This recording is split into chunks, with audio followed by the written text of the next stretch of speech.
Okay, my name is David Guzman. I'm one of the park rangers at Harleywood Creek State Park. I'm the interpretive ranger actually here. Been working for like 3 years on this park, and I love it because it has everything for interpretation. So this park is one of the largest, second largest in Georgia. Um, about 6,000 acres. Wow.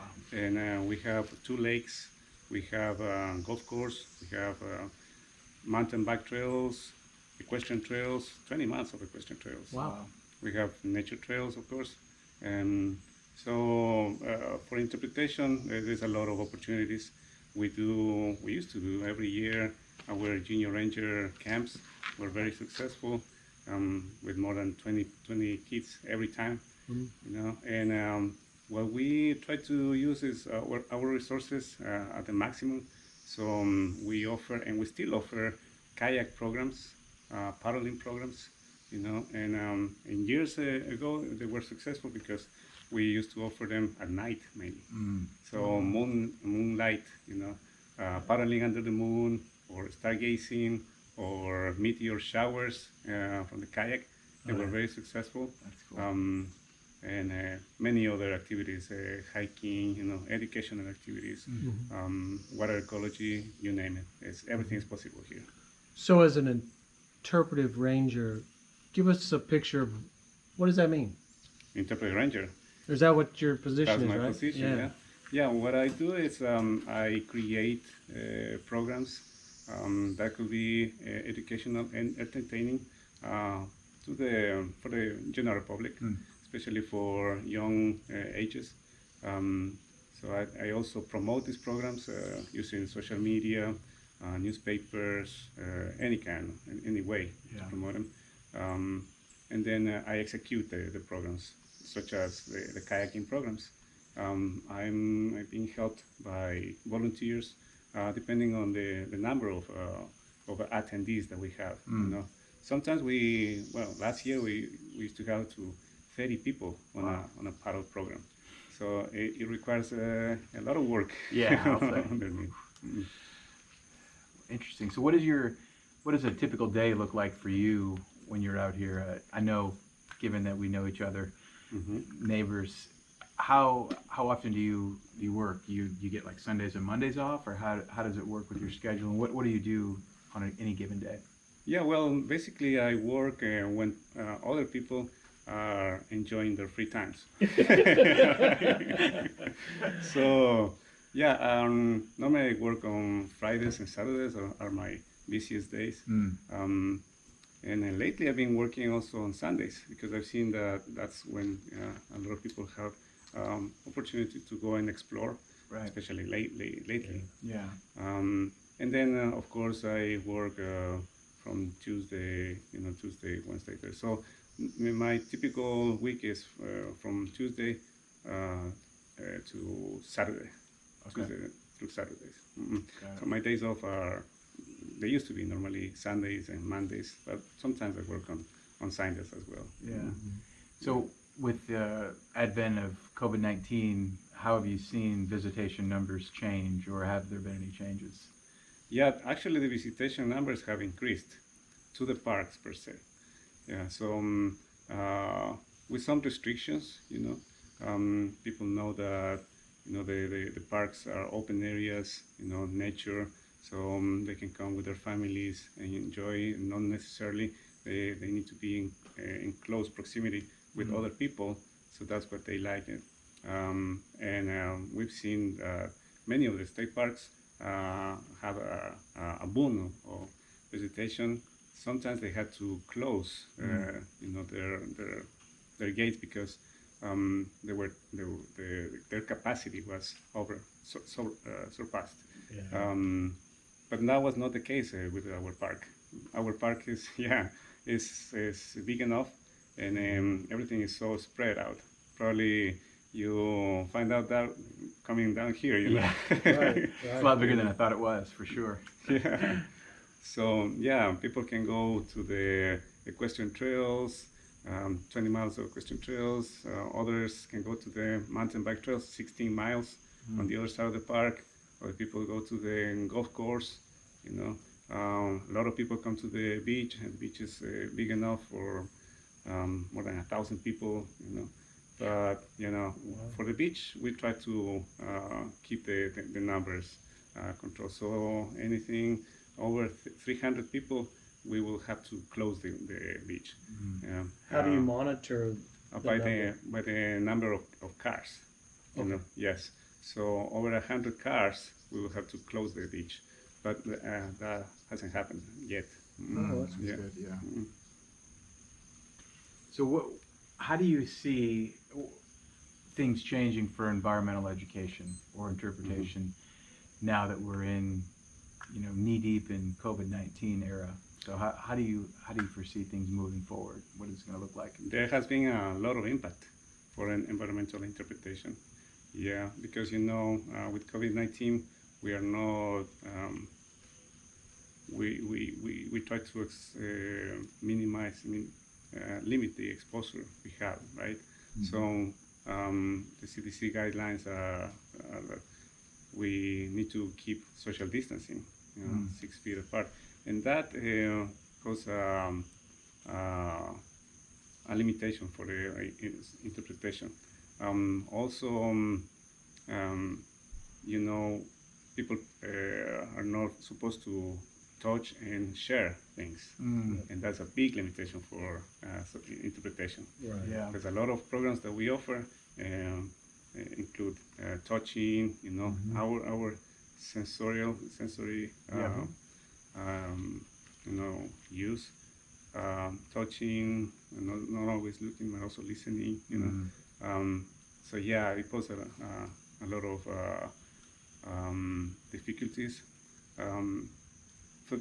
So there were many programs that we had to cancel or discontinue because of that orienteering, geocaching, junior ranger, because the kids had to be in close proximity. Sure. There are many programs, crafts programs. Yeah. We have to limit. So we are now offering only kayaking and hiking mainly, because those are easier to control. Yeah. So when people come and do our hikings, our guided hikings, they need to be 6 feet apart. Complying with the social distancing, and since they don't have to touch anything, so we're fine with that. Yeah. And also night activities.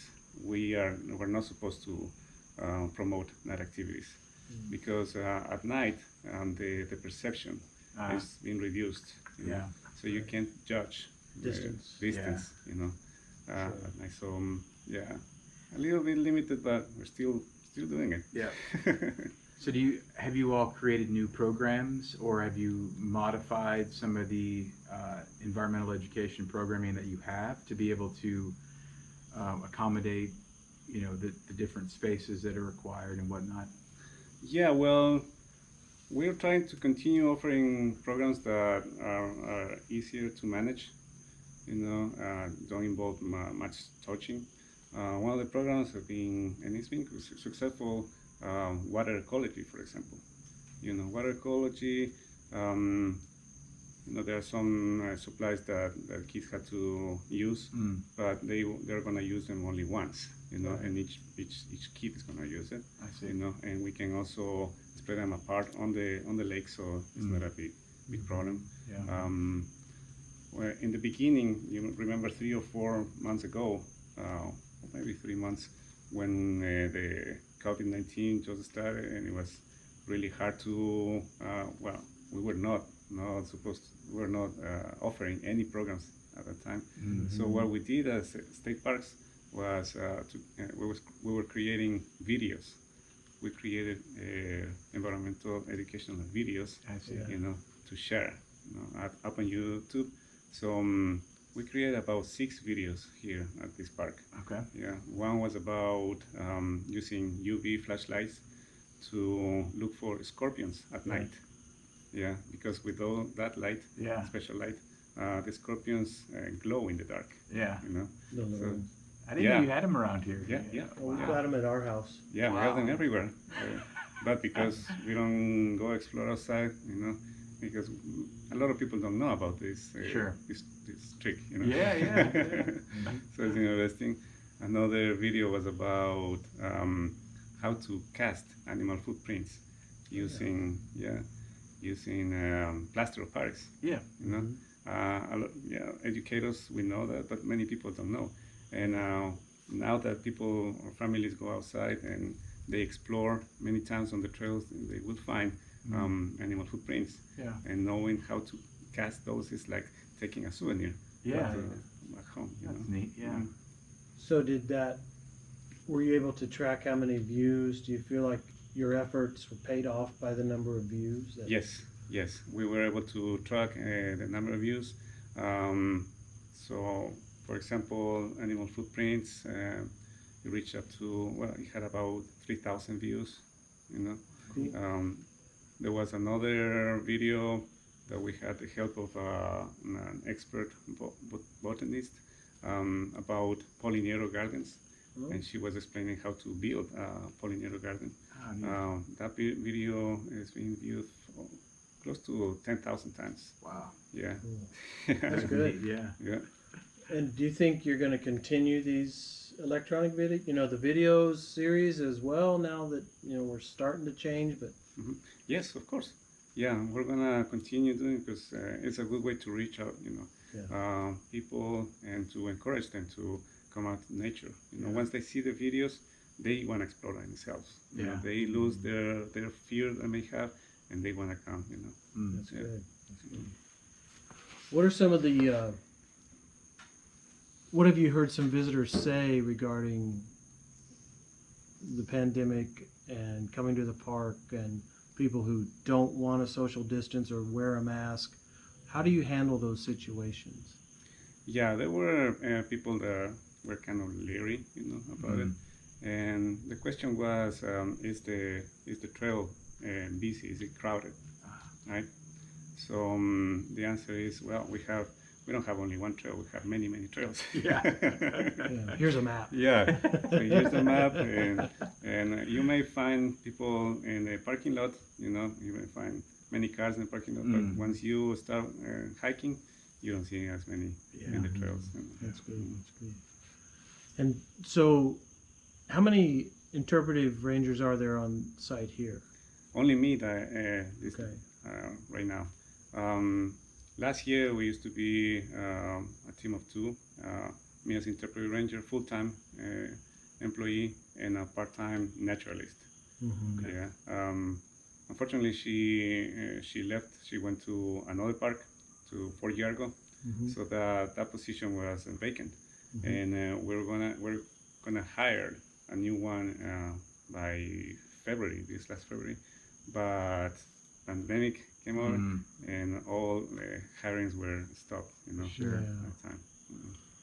What would a student do if they're interested in such as a part-time position as a naturalist with the DNR state parks?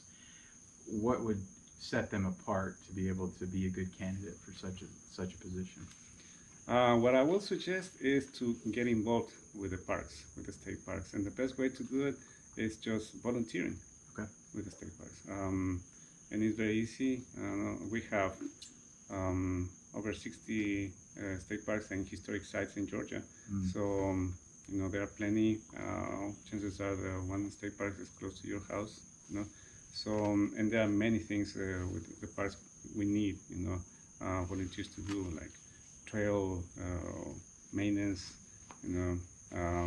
helping with the programs, helping if a student has an inclination to deal with kids in different ages, if the student has skill about like doing crafts, that's a good asset, If the student knows how to paddle, kayaking is another, so just use whatever resources they already have, and come to the parks and help us, running those programs, and sooner or later, that person is going to be, being hired already. That's the case. And many times I've seen that volunteers became part-time employees, and then after a few months, full-time employees. Now, you came out of Warnell, Yes. and did you volunteer at parks? How did Yes. you get your job? Yeah. Well, I did my internship in one of the state parks, is Watson Mill Bridge, Yeah. because that park was at the time was close to my house. Yeah. So I did my internship, and when you do your internship or you volunteer, you have to log in, put your hours, the hours that you worked, and the state parks they record, all those hours, and also any comments from the park manager.